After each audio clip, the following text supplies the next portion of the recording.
Hallo daar, ek maak 'n video oor verkope en hoe om jouself te bemark as 'n musikant en maar oor die algemeen is die beginsels van verkope maar dieselfde. Rule 101 van verkope, ken jy die antwoord? Ek gee jou tydjie. Raai wat is dit? Wat's rule number 1 van alle verkope? Verkoop jouself. Verkoop jouself eerste. Dit beteken, as jy jouself verkoop, gaan jy definitief eerstens selfvertroue moet hê, en selfvertroue kom met tyd, hoe meer jy iets doen, hoe meer beter kan jy dit doen. Selfvertroue kom met selfbeeld. Wat dink jy van jouself? Dis belangriker wat jy van jouself dink as wat ander mense van jou dink. En verkope gaan altyd oor iets wat in die toekoms dalk gaan gebeur. So dit beteken styg altyd bo jou omstandighede uit. Maak nie saak waar jy is in die lewe, of jy nie geld of geld het, en of jy verleë is, en wat jou motief is agter hierdie dinge, hoekom jy wil verkoop.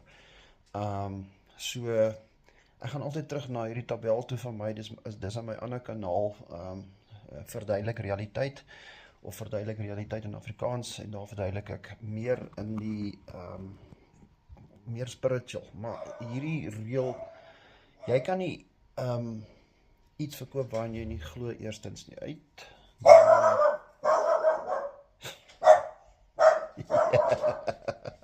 Die hond, hulle is altyd blaf. Hy het altyd iets te sê.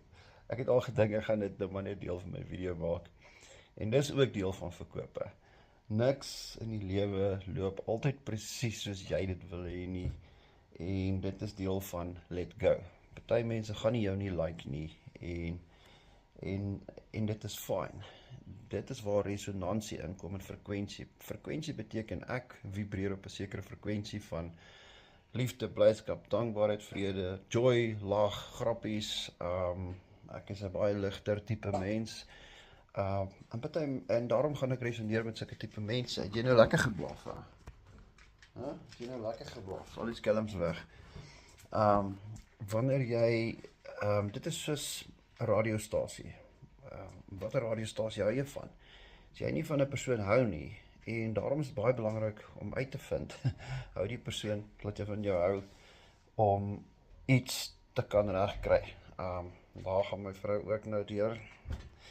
Dis deel van perfeksionisme, en as jy verkope doen, en jy is 'n perfeksionis, en dinge gebeur nie presies soos jy het wil hê nie, gaan jy baie swaar tyd hê, en ek sukkel partykeer om te fokus, ADHD in 'n mate, ons almal het dit in 'n sekere mate, maar dis goed om dit een kant te skuif, want verkope